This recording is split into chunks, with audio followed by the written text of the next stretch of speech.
Court में मिल नीचे कर या ऊपर कर? यार ऊपर करूंगा मैं। नहीं फिर बाजू इधर रखना हरामी। आओ ना जी वजीर आजम मेजी के। आज जी जी सर। आज सारे नो शाजी यार ये पीछा क्यों नहीं यार तो खुले हो जाओ। चलें चले जी बिस्मिल्लाह करें सर थोड़ा सा इधर कर लें आप, चलो थोड़ा सा इधर हो जाओ। थोड़ा मोबाइल ऊपर करें अपना। जी स्टार्ट करें जी। बिस्मिल्लाहिर्रहमानिर्रहीम इय्याका नअबुदु व इय्याका नस्तईन। आज कप्तान इमरान खान साहब के केस मुख्तलिफ जो लगे हुए हैं उनकी आज समाअत है। एक तो 9 मई के हवाले से 3 केसेस जो लाहौर में लगे हुए थे उनके हवाले से एडजर्नमेंट हो गई है और अदालत ने हुक्म दिया है कि खान साहब को वीडियो लिंक के ज़रिए उनकी हाज़िरी लगाई जाए और उनका जो है नेक्स्ट डेट के ऊपर आर्गूमेंट्स किए जाएं। साइफर केस और Al-Qadir trust case. Al-Qadir trust case के अंदर ज़मानत की दरख्वास्त आज इस्लामाबाद हाई कोर्ट में फिक्स थी और उसी के साथ साथ जो साइफर केस है उसमें कल एडवोकेट जनरल साहब ने अदालत के अंदर हाज़िरी नहीं दी, ना उनके ऑफिस की तरफ से कोई नुमाइंदगी की गई। तो अदालत ने शदीद बरहमी का इजहार करते हुए कहा कि वो क्यों नहीं आए। तो आज उम्मीद है कि वो आएंगे। आप इससे अंदाज़ा लगा लें कि इस सारे सिनेरियो के पीछे कौन है। ये कहते हैं कि हमने मुकदमात नहीं बनाए। राना सनाउल्लाह उस वक्त इंटीरियर मिनिस्टर था जब इमरान खान साहब के ऊपर साइफर जो है मुकदमा बनाया गया और इंटीरियर सेक्रेटरी जो है उसके अंदर मुद्दई है। इसी तरह खान साहब के ऊपर 302 का केस क्वेटा के अंदर बनाया गया और उसमें भी इसी तरह से प्रेस कॉन्फ्रेंस की गई अता तारड़ की तरफ से और दीगर रहनुमाओं की तरफ से कि मुकदमा उनके ऊपर दर्ज होने जा रहा है, यानी कि खान साहब के ऊपर, और मुकदमा दर्ज किया गया। वारंट निकाले गए, कभी क्वेटा से निकलते थे, कभी इस्लामाबाद से निकलते थे। जमान पार्क ऑपरेशन होता था, 26 घंटे ऑपरेशन जारी रहा।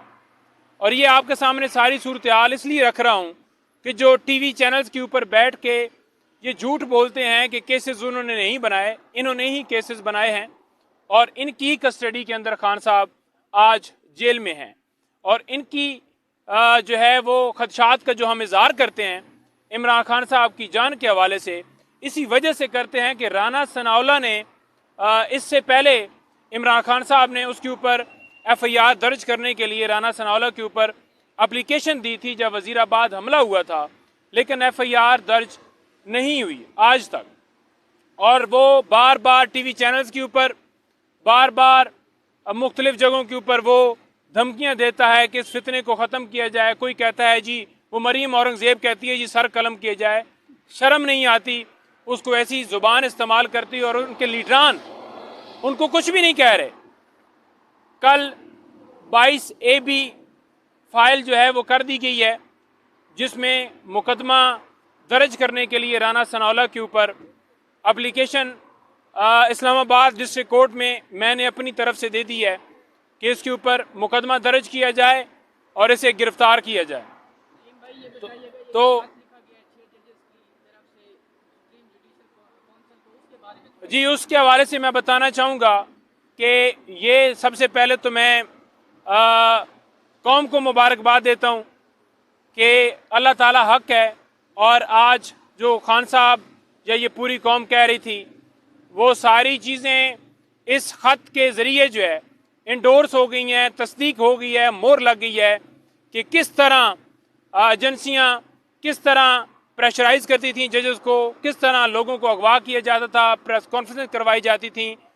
थोड़ा सा मैं मज़ीद बैकग्राउंड खान साहब के साथ क्या हुआ वो आज आपके सामने रखूँगा, लेकिन इसके साथ साथ मैं ये कहना चाहूँगा कि यहाँ पर सुप्रीम कोर्ट के अंदर आज जो है वो सो कॉल्ड वज़ीर आज़म जो फॉर्म 47 के मुताबिक बना है, फॉर्म 45 में वो हारा हुआ है, उसको जो है वो आज उसके साथ चीफ जस्टिस ऑफ पाकिस्तान की मीटिंग है और उसमें आज़म नज़ीर तारड़ और अटॉर्नी जनरल वो अभी मीटिंग कर रहे हैं।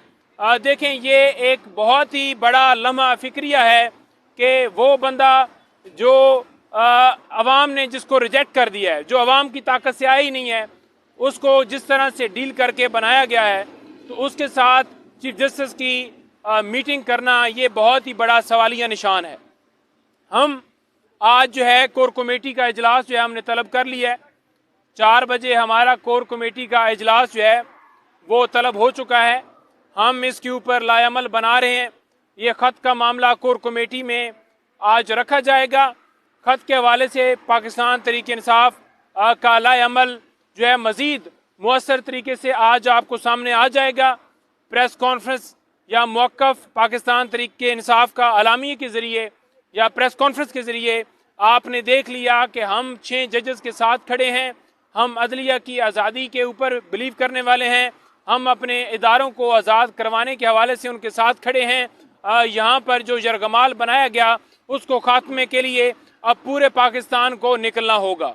आज अहम फैसले होने जा रहे हैं। आज कोर कमेटी में इस हवाले से सारी चीज़ें रखी जाएंगी। इससे पहले मैं आपको बताता जाऊँ कि कोर कमेटी में मुख्तलिफ लोगों ने अपनी अपनी गुजारिशात रखी और मैंने भी कोर कमेटी के सामने ये गुजारिश रखी कि लॉयर्स मूवमेंट जो है वो स्टार्ट की जाए। हामिद खान साहब जो हैं वो सरबराह हैं एक ग्रुप के। 2 ग्रुप हैं इस वक्त पाकिस्तान में, एक है प्रोफेशनल ग्रुप और एक है इंडिपेंडेंट ग्रुप। प्रोफेशनल ग्रुप के जो सरबराह हैं वो इस वक्त हामिद खान है, क्योंकि बार कौंसल्स का यहाँ पर साथ देना, बार कौंसल्स की तरफ से मूवमेंट स्टार्ट करना, उनकी तरफ से तायद आना, उनकी तरफ से करारदादें आना, बार कौंसल्स को एंगेज करना, वो सबसे ज़्यादा ज़रूरी है। यहाँ पर मामला ये है कि अगर ILF, लोग कह रहे थे कि ILF वाले करें, बिल्कुल ILF की 100, 200, 300, 400, 500 तादाद है, लेकिन ये जो मूवमेंट है ये 200-300 लोगों से स्टार्ट अगर वो मुख्तलिफ शहरों के अंदर कर भी लें, तो जब तक बार एसोसिएशन साथ नहीं देंगी, सुप्रीम कोर्ट बार कौंसल और इसके साथ सुप्रीम कोर्ट बार हो या पाकिस्तान बार कौंसल हो, पंजाब बार कौंसल हो, KP बार कौंसल हो, क्वेटा बार कौंसल हो, तमाम बार सदूर सेक्रेटरीज जब वो साथ नहीं देंगे, जब वो स्टार्ट नहीं करेंगे, तो फिर मूवमेंट जो है उस तरह से आगे चल नहीं सकती, बन नहीं सकती। तो मैंने हामिद खान साहब का जिक्र करते हुए कोर कमेटी में भी और उनसे भी मैंने अगले दिन रिक्वेस्ट की थी और उन्होंने मुझे कहा था कि ईद के बाद हम किसी एजेंडे के ऊपर, जो कि आज एक अदलिया की आज़ादी की सूरत में हमारे सामने एक चीज़ आई है, तो उसके ऊपर जो है उन्होंने कहा था कि हम इंशाल्लाह करेंगे। तो इंशाल्लाह ताला आज इसमें मज़ीद मौसर फैसले होंगे, जिसमें वकला तहरीक के साथ साथ जो पॉलिटिकल लोग हैं, जो पॉलिटिकल मूवमेंट है, उसके हवाले से भी आज मुशावरत होगी। जलसों का, जुलूसों का, रैलियों का किस तरह से इनेकाद किया जाए, किस तरह सुप्रीम कोर्ट के बाहर जो है वकला की तादाद किस तरह से आकर प्रोटेस्ट डेली बेसिस के ऊपर किया जाता है, कौन सा टाइम रखा जाता है, किस तरह से लाएअमल बनता है। आज ये मुख्तलिफ चीज़ें डिस्कस होती रही हैं और मज़ीद ये हम जो है वो करेंगे इंशाअल्लाह ताला। और कौम को यही कहते हैं कि अब ये वक्त आ गया है, अब ये टाइम आ गया है, अब जो आपको एक चांस मिला है इस मुल्क के अंदर अदारों को आज़ाद कराने का, वो एक सुनहरी मौका है। और अब इस पूरी कौम को यकजा होके अपने इदारों के साथ, अदलिया के साथ, इस अदलिया की हिफाजत के लिए साथ खड़ा होना पड़ेगा और रोड्स के ऊपर निकलना होगा। आखिर में मैं आपके सामने इमरान खान साहब के या पाकिस्तान तहरीक इंसाफ के जो मुख्तलिफ अदालतों की तरफ से जो कार्रवाइयाँ की गई हैं, उनका थोड़ा सा मैं आपके सामने रखना चाहूँगा। जो थोड़ा सा बैकग्राउंड है, मैंने थोड़ी सी चीज़ें आपके सामने वो रखनी है, मैंने नोट की हुई हैं, जो मैं गुजारिशात करना चाहूँगा। पहली बात तो ये है कि इमरान खान साहब के तोशाखाना केस के हवाले से मैं बताऊँ कि बार बार तोशाखाना केस के अंदर वारंट गिरफ्तारी निकाले गए, ज़मान पार्क ऑपरेशन किया गया। तोशाखाना केस के हवाले से इस्लामाबाद हाई कोर्ट में हमने बार बार ये इल्तिजा की कि जज हुमायूं दिलावर साहब से उनके केसेस जो हैं ट्रांसफ़र किए जाएं, लेकिन वो केसेस जो हैं वो ट्रांसफ़र नहीं किए गए, बल्कि बार बार जो वो नीचे फैसला देते थे उसके खिलाफ कोई भी ऑर्डर पास करते थे, हम हाई कोर्ट में आते थे, दोबारा अदालत नीचे ट्रायल कोर्ट में उसी जो है वो केस को भिजवा देती थी। जहां पर मैं आपको बताना ये चाहता हूं कि किस तरह डिस्ट्रिक्ट कोर्ट्स या हाई कोर्ट इमरान खान साहब के केसेस के अंदर सारी चीज़ें करते रहे। ताहिर सिपरा साहब के पास 6 केसेस से हमने अदालत से रजू किया कि उनके केसेस ट्रांसफ़र किए जाएं इस्लामाबाद हाई कोर्ट में, वो ट्रांसफ़र नहीं किए गए। हम ताहिर सिपरा साहब जो एडिशनल सेशन जज हैं उनके पास खुद पेश हुए, उनको भी कहा कि हम ये केस आपसे सुनवाना नहीं चाहते क्योंकि आपने ज़मानतें जिस बुनियाद के ऊपर खारिज की हैं तो लिहाजा आप माइंड डिस्क्लोज कर चुके हैं, लेकिन उन्होंने अपने पास केसेस रखे। इसके अलावा 130 से ऊपर इमरान खान के मुख्तलिफ दरखास्तें जो हैं इस्लामाबाद हाई कोर्ट में, इस्लामाबाद हाई कोर्ट ने यानी कि ख़ास तौर पर चीफ जस्टिस ने अपने पास रखी हैं। 130 से ज़्यादा दरखास्तें अपने पास रखी हैं, दूसरे अदालतों को ट्रांसफ़र नहीं की गई क्योंकि दूसरी अदालतें जो हैं मेरिट के ऊपर फैसला करना चाहती थीं, जिसके ऊपर उन्हें धमकाया जाता था, जिसके ऊपर उन तमाम जजेस ने इस्लामाबाद हाई कोर्ट के चीफ जस्टिस को ये मामला भिजवाया कि हमें एजेंसियां इस तरह से हरासा कर रही हैं, एजेंसियां हमारे बहनोई ब्रदर इन लॉ को उठा रही हैं, एजेंसियां जो हैं एक जज के घर में कैमरे लगा रही हैं। लेकिन चीफ जस्टिस साहब ने तमाम केसेस अपने पास रखे। इसके साथ मैं आपको बताना चाहूँ कि 26 घंटे ऑपरेशन जारी रहा।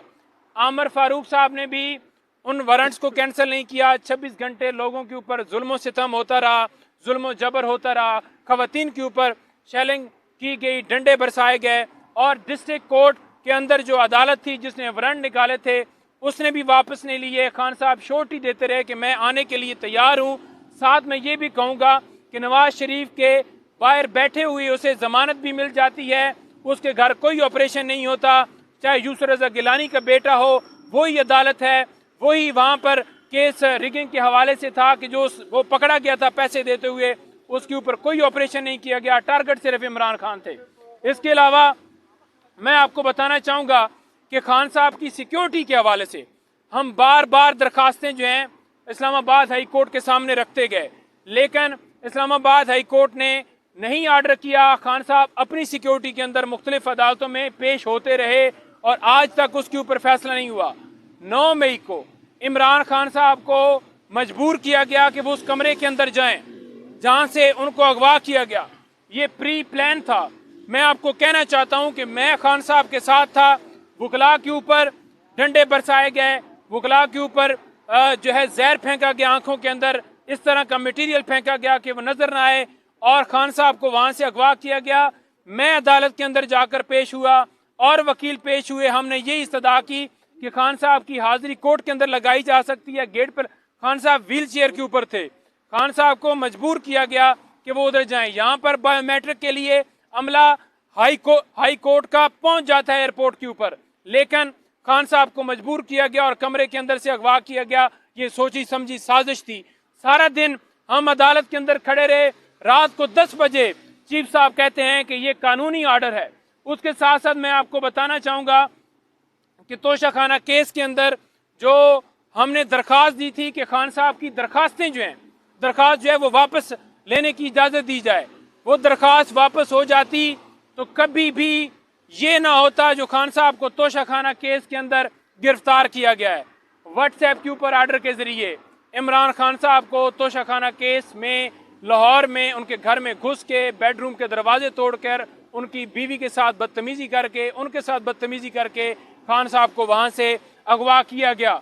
इसके साथ साथ मैं ये कहना चाहूँगा कि ट्रायल चलता रहा है, ट्रायल चलता रहा है। जिस तरह से अदालतें वहाँ पर ट्रायल चलाती रही हैं, हम बार बार कहते रहे कि ये ओपन ट्रायल नहीं है, ओपन हो दुनिया देखे। ये इसलिए चलाया गया था कि छुपा कर खान साहब को सजाएं दी जाएं और चीफ साहब तमाम अदालतें इसके ऊपर खामोश रहीं। क्यों खामोश रहीं? क्योंकि वो चाहती थी कि अंदर अदालतें जाकर लगें, छुपा के सजाएं सुनाई जाएं और खान साहब को जेल में रखा जाए। और यही वजह है कि साफियों के ऊपर, आप लोगों के ऊपर पाबंदी लगाई गई कि आप जाकर ओरिजिनल हकायक रिपोर्ट ना करें। आज कोई साफे रिकॉर्ड के ऊपर मौजूद नहीं है, फिर भी केस चल रहा है। आज उसकी कोई डिक्लासिफाइड कॉपी मौजूद नहीं है, फिर भी केस चल रहा है। उसके अलावा मैं बताना चाहूँगा कि खान साहब को गिरफ्तार करके अटक जेल ले गए। किस कानून के तहत ले गए? हमने इस्लामाबाद हाई कोर्ट से रजू किया, लेकिन इस्लामाबाद हाई कोर्ट से रजू करने के बावजूद 2 महीने तक दरखास्त लटकाई जाती रही। खान साहब की जान के हवाले से हमें खदशात थे, हमने दरख्वास्त दी, लेकिन उसके ऊपर कोई फैसला नहीं किया गया। क्यों नहीं किया गया?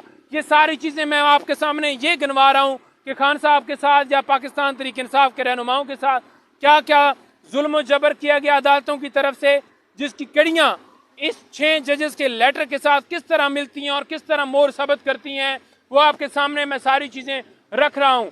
इसके अलावा लोगों को अगवा किया गया। अदालतों ने ये रिमार्क्स दिए कि अगर प्रेस कॉन्फ्रेंस करोगे तो आपको छोड़ दिया जाएगा, अगर प्रेस कॉन्फ्रेंस नहीं करोगे तो आपको अंदर रखा जाएगा।